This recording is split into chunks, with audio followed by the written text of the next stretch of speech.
Hi, my name is Kunal, and welcome to the Geeks of the Valley podcast, which connects with some of the brightest minds globally who are leading their respective industries today to discuss the hottest upcoming industry trends and how their work is affecting the global economy. This morning from Asia, we have a former MD of the UBS Investment Bank, an adjunct associate professor at the Hong Kong University of Science and Technology, and the founder of the Institute of Life, joining us today. Please welcome Eric Sim. Eric, it's a pleasure to have you today. Hey, Kunal, thanks for having me. I'm really excited to be speaking with you and sharing some of my experience.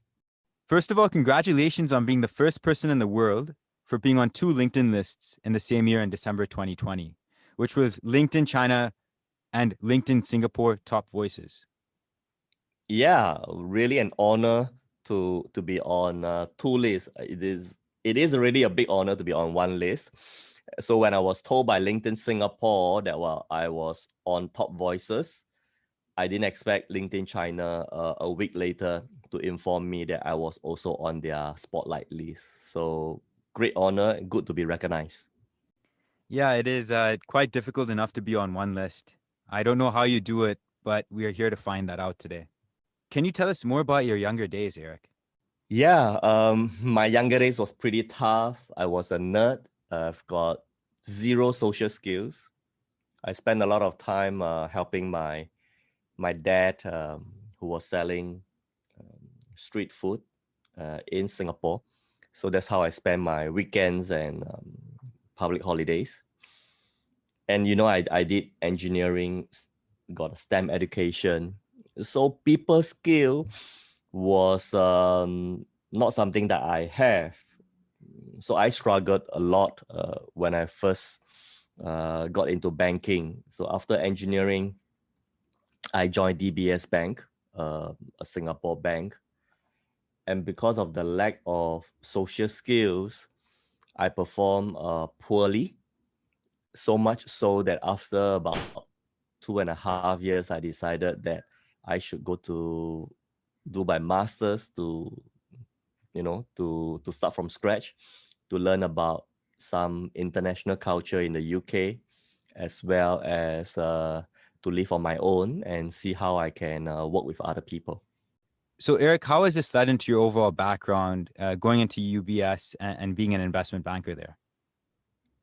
Yeah, because I was I lacked these social skills, and later on I found out only after 10 years of working in banking that social skill, people skills are so critical in getting businesses from clients, in getting your promotion, in knowing how to work with other co-workers. So because of then I focus on that, and that helps me to become MD of investment banking, and also later on founded Institute of Life. And Institute of Life is I I want to use this institute to impart my knowledge of what I've learned over the years to younger people, younger professional out there. And what is your mission of Institute of Life? My mission for Institute of Life is to train young professionals to be successful at work and in life. Wow. And I guess I think it goes into this bigger thing that, Eric, you were an engineer by training, went into banking, and then made your way into being an MD in investment banking. And now you're an associate professor and then became an educator. You may have kind of lacked the social skills at the beginning, but the amount you have done up till now has been quite amazing. How have you been able to be so versatile and do so well in each role? I think is because I always try to learn different skills. And now that you ask, I'm thinking um, it is really like becoming a combo specialist. Um, you know McDonald's, they have combo meal. There's a burger, French fries, and Coke. So I think of my skill set as a combo skill set as well. So at the beginning, when I was doing my first job, my burger was engineering because that's my major. You know, I spent 8 years in STEM education, including 4 years as in engineering. Then my French fries was FX, foreign exchange, sales, structuring, and my Coke is really my interest. That's programming. So when I went on to do the job, my finance knowledge, of course, wasn't so strong, but I helped automate a lot of mundane processes within the bank. And that helps me build a name and also make the bosses happy because I was then able to free up a lot of people's time by automating some of the daily processes. And then when I move on, I combine engineering and finance. So make my major, which is my burger, to become financial engineering. So in my second or third job, my burger was my financial engineering. Then my French fries is selling skills. I start developing some selling skills. And what's my interest? At that time, I was a bit interested in the Chinese culture. And then with that interest, I requested for a posting in Shanghai. So Citibank was kind enough to post me there. So I relocated from Singapore to Shanghai. And I then developed the understanding of the Chinese financial market. And that from Coke got promoted to become my French fries. So then I combined my general knowledge of financial engineering, capital market, Asia financial markets, combined with understanding of Chinese rules and regulation, Chinese financial market liberalization. So that bit helped me. So every time when I move, I take what I know, combine with one new area. That's how I evolve, and that's how I'm able to move into different areas. Like for example, when I gone on to teaching, so I initially taught financial engineering, and later on I taught investment banking. And these days I teach financial literacy. I teach also your personal branding, your networking, basically the social skills. And that's how I take advantage of what I know and add a bit of teaching. And of course, at IOL, I then combine my banking experience, work experience. I combine my teaching experience, and now I can be a trainer on my own. This combo specialist is quite amazing. It's simple yet effective. Yeah. Recently, Eric, I also was reading, through your LinkedIn articles, and you have another methodology called the ESP methodology. Can you tell us more about this? Oh yeah, ESP stands for expertise, S stands for showmanship, and P stands for production and distribution. So during this, now that we are in this pandemic, we need all three. Let me explain. So just now we are talking about being a specialist. So that's our expertise. You can be an expertise in your tech as engineer or in finance. So you have one major, one minor. Okay. After having that, you need showmanship. So you will need presentation skills. You will need how to speak one-on-one, how to sell, how to negotiate. Even the way you dress is going to impact whether people trust you, whether people give you the first opportunity to try. But that is not enough these days because we can't meet as often. There's not many networking events. A lot of things has gone online. So that's when we need P, production. Are we able to now produce content to showcase our expertise? Are you able to take nice picture? Are you able to write? And do you have social media presence? So this online presence is going to help spread your message so more people can know you. And when more people can know you, if you are doing a startup, they can either buy from you, they can come and work for you. If they get to know about you, they are more likely to invest in you. And if you are working for a corporate, having that production, so you can build a brand outside your company. A lot of time when we join a company, especially when we are young, there's no brand per se because everybody does similar work. You come from similar background. So your bosses, if they get to know, hey, you are having a podcast, outside company, you are going to train other people, you are also having a startup, you have a side hustle, they may see you differently. So then you can use your external brand to influence your internal standing within the company. So that's why ESP is now critical. If you don't have P, just being good at selling, good in your what you do, nobody knows you, right? Of course, if you don't have expertise, if you don't have the E, then forget it, you are useless, right? But if you got no showmanship, even you can produce content, but if you don't speak well, you don't present well, you don't have a good videos, then people may not think so highly of you.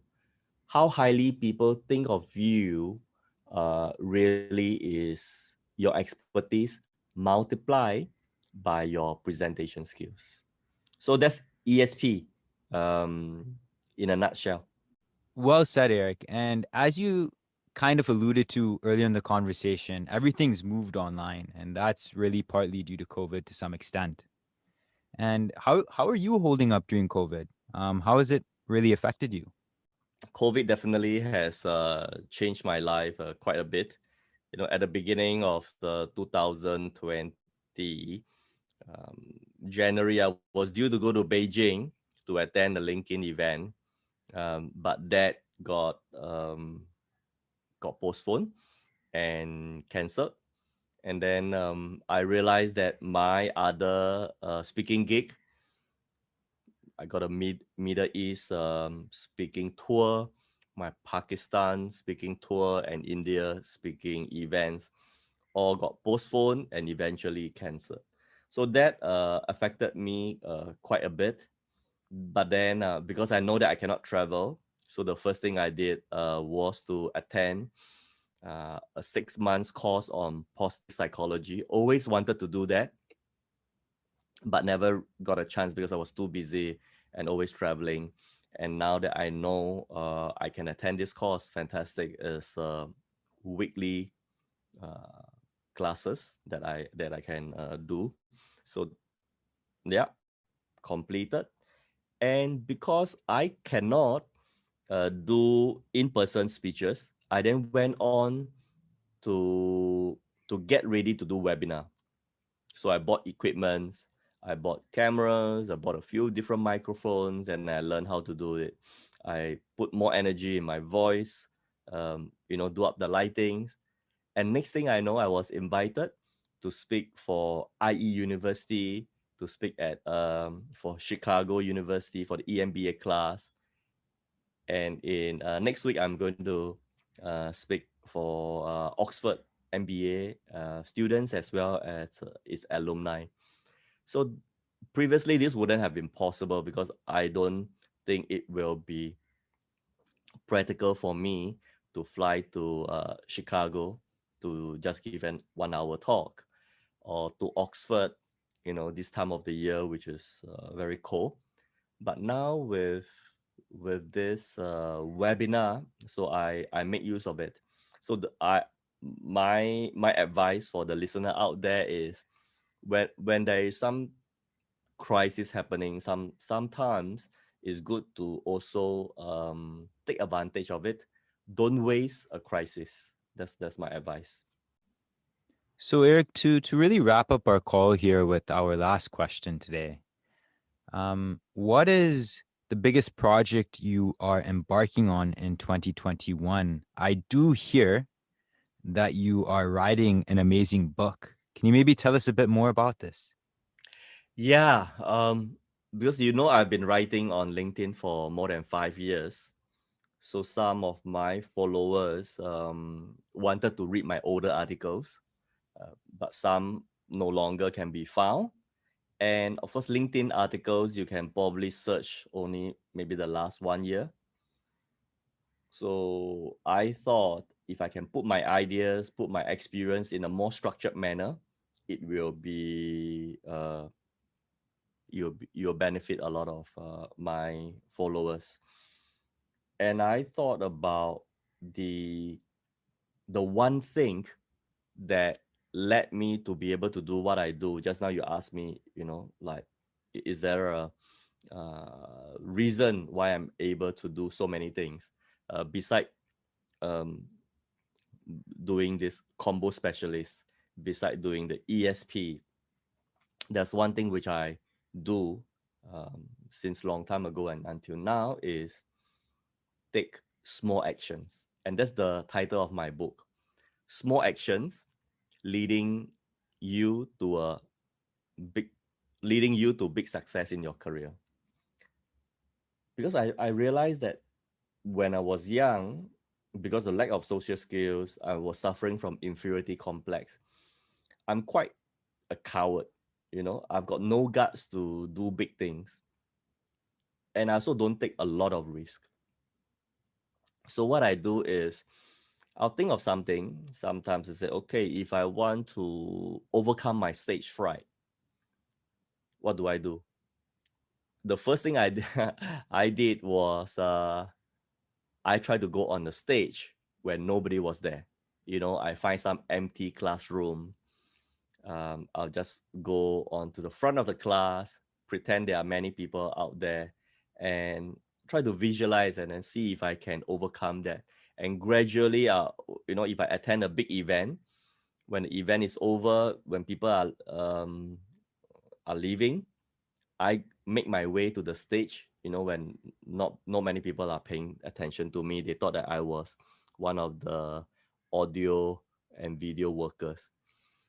So that's how I overcome my stage fright, taking a small step at a time. And this book consists of 66 bite-sized chapter. Each chapter is about 4 pages, and each chapter gives the reader a tip on what to do. One of the chapter is know your restaurants. Why is it so important to know your restaurants? Because if you want to build relationship, and if you can show people a good time, a restaurant that has good service, the owner. When you walk in, they address, hey, Mr. Kuna, welcome back. You make your guests feel welcome. And without looking at the menu, you know what to order. Because going to a good restaurant and ordering the wrong food can ruin your experience as well. And another chapter is on walk and talk. Sometimes you want to maybe meet somebody busy, somebody inspiring, somebody very senior, and you know that they don't have time. If you are asking for coffee or lunch, they're not going to agree. But if you ask for a walk and talk, they may, because it's so many people are working from home. Sometimes they don't get enough exercise. If you are willing to go near to their home and then find a park to walk around for an hour, they get their exercise, you get your inspiration. So that's something that I hope I can add value to others by telling them some tips of how to get to senior people, how to connect. And on social media, if you can put up a consistent profile across all your social media platform, you can build a brand much more quickly. For example, whether is it on LinkedIn, Instagram, Facebook, Twitter, even WhatsApp, I have the same profile photo. That means no matter how you come, you still see me in my white shirt and blue suit. So that means you are able to send a consistent message of what you want to do. So it doesn't mean that I'm on Instagram on when I'm on Instagram, I'm more casual. No, I'm still the founder of Institute of Life. I'm still trying to impart life skills and career skills to my followers, no matter which platform they follow me. So that's my book. I hope it will be out by third quarter of this year. Yes, Eric, and I really look forward to reading this book as soon as it comes out. For people out there who are interested in maybe reaching out to you or catching a cup of coffee with you, Eric, what would be the best Mhm. point of contact? Yeah, I'm on LinkedIn. I check my LinkedIn messages, a few times a day. So send, if you follow me, and then if you send a message through LinkedIn, I will be able to connect with you. I may not be able to accept your connection, but I'll be able to speak, exchange messages with you. Otherwise, send me an email. That guaranteed, I will definitely reply. My email is eric.sim at iol.life, life, life. Yeah. So LinkedIn or email, both are good. Eric, it was a pleasure having you on Geeks of the Valley, and thank you so much for joining us. Thanks for having me, Kunal. You got me thinking about my younger days, and also why I set up Institute of Life. And I'm so glad that I'm able to share my experience with the listener out there. I hope to see some of the listener on LinkedIn or on my other social media.